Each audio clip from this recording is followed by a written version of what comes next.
जयशंकर प्रसाद द्वारा रचित नाटक ध्रुव स्वामिनी का कथ्य और शिल्प। बहुमुखी प्रतिभा संपन्न जयशंकर प्रसाद हिंदी के सर्वश्रेष्ठ नाटककार माने जाते हैं। उन्होंने भारत के अतीत गौरव को अपने नाटकों का विषय बनाया तथा नाटकों की कथा वस्तु प्राय इतिहास से ग्रहण की, इसलिए वे ऐतिहासिक नाटककार कहे जाते हैं। प्रसाद जी की प्रमुख नाट्य रचनाएं हैं सज्जन, चंद्रगुप्त, स्कंदगुप्त, अजातशत्रु, ध्रुव स्वामिनी, विशाखा, कामना, राजश्री, जन्मेजय का नागयज्ञ, कल्याणी परिणय। ध्रुव स्वामिनी उनकी बहुचर्चित नाट्य कृति है जिसकी कथा वस्तु गुप्त वंश के यशस्वी सम्राट समुद्रगुप्त के पुत्र चंद्रगुप्त के काल से संबंधित है। नाटक की भूमिका में प्रसाद जी ने इसकी ऐतिहासिकता के प्रमाण दिए। उनके अनुसार विशाखा दत्त द्वारा रचित संस्कृत नाटक देवी चंद्रगुप्त में यह घटना अंकित है, जिसमें ध्रुव स्वामिनी का पुनर्विवाह चंद्रगुप्त के साथ हुआ बताया गया है।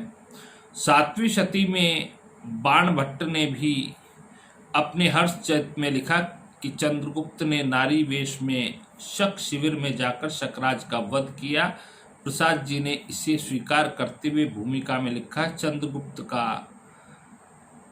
परकलत्र कामुक शकराज को मारना और ध्रुव स्वामिनी का पुनर्विवाह इत्यादि के ऐतिहासिक सत्य होने में संदेह नहीं रह गया है। ध्रुव स्वामिनी नाटक की कथा वस्तु संक्षिप्त, रोचक और गतिशील है। गुप्त सम्राट समुद्रगुप्त ने अपने द्वितीय पुत्र चंद्रगुप्त को राज्य का उत्तराधिकारी बनाया और उसका विवाह जीते हुए राजा की कन्या ध्रुव स्वामिनी से निश्चित किया। चंद्रगुप्त का बड़ा भाई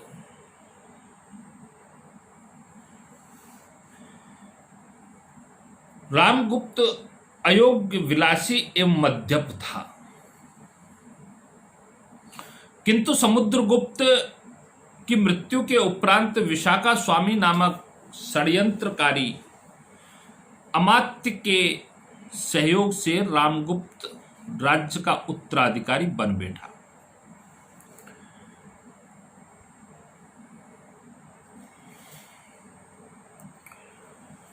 और उसने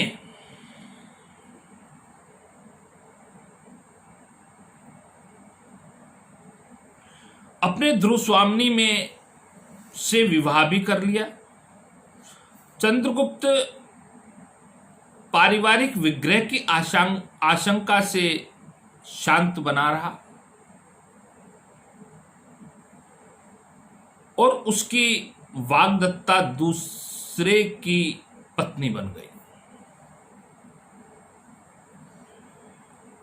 रामगुप्त सेना लेकर दिग्विजय करने के लिए निकल पड़ा। इस समय शकराज से चंद्रगुप्त साम्राज्य का युद्ध चल रहा था।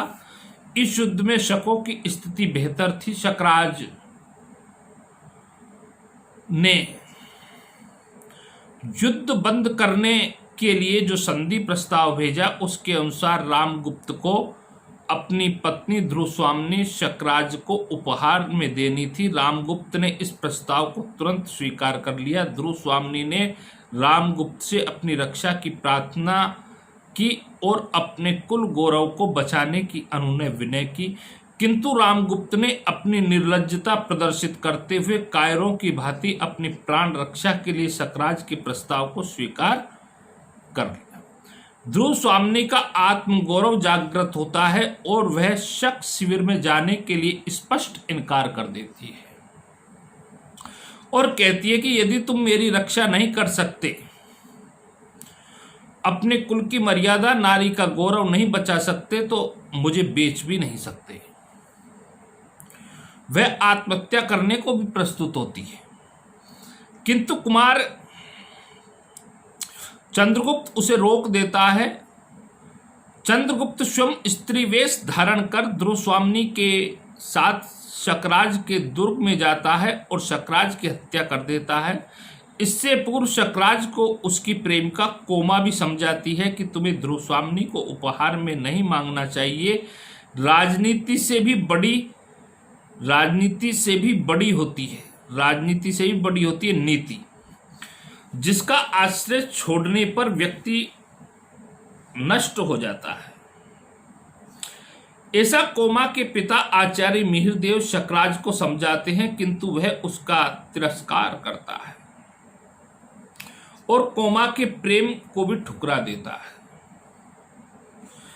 शक दुर्ग पर अधिकार कर लेने का समाचार सुनकर रामगुप्त के सैनिक वहां पहुंचकर क्रूरता प्रदर्शित करते हुए मारकाट करते हैं और कोमा तथा उसके पिता दोनों ही मारे जाते हैं। ध्रुव स्वामिनी की प्रेरणा पर चंद्रगुप्त अपने भाई रामगुप्त का मुखर विरोध करता है और ध्रुव स्वामिनी रामगुप्त जैसे क्लीव को अपना पति मानने से इनकार कर देती है। अंत में जब धर्म परिषद का आह्वान किया जाता है तो उसमें पुरोहित अपना निर्णय देता हुआ कहता है, विवाह की विधि ने देवी ध्रुव स्वामिनी और रामगुप्त को एक भ्रांतिपूर्ण बंधन में बांध दिया है। धर्म का उद्देश्य इस तरह पद दलित नहीं किया जा सकता। यह रामगुप्त गौरव को नष्ट, आचरण से पतित और कर्मों से राज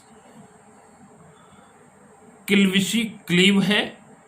ऐसी अवस्था में रामगुप्त का ध्रुव स्वामिनी पर कोई अधिकार नहीं। परिषद के लोग रामगुप्त को गुप्त साम्राज्य के राज्य सिंहासन से भी वंचित कर देते हैं। चंद्रगुप्त राजा बनता है और उसका विवाह ध्रुव स्वामिनी से कर दिया जाता है। इस नाटक के अंतर्गत यह बतलाने का प्रयास किया गया है कि राजा को राजधर्म का पालन करते हुए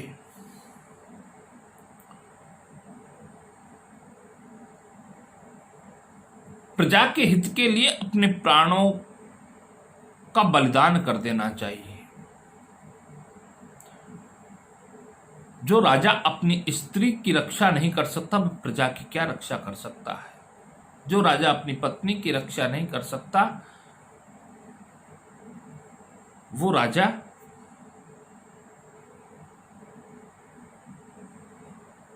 दूसरों की क्या रक्षा करेगा।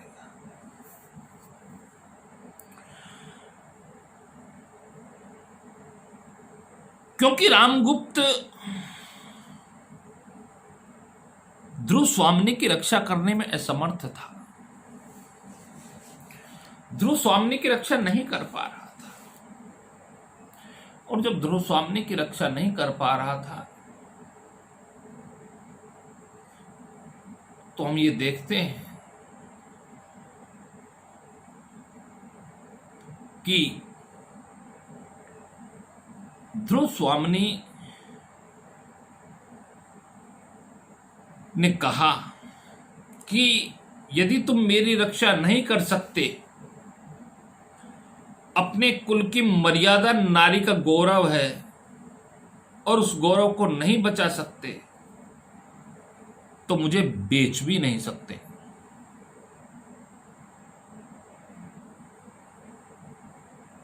मुझे बेच भी नहीं सकते, क्योंकि तुम्हें बेचने का भी अधिकार नहीं है। जब आप उसकी रक्षा भी नहीं कर सकते तो बेचने का अधिकार कहां से है?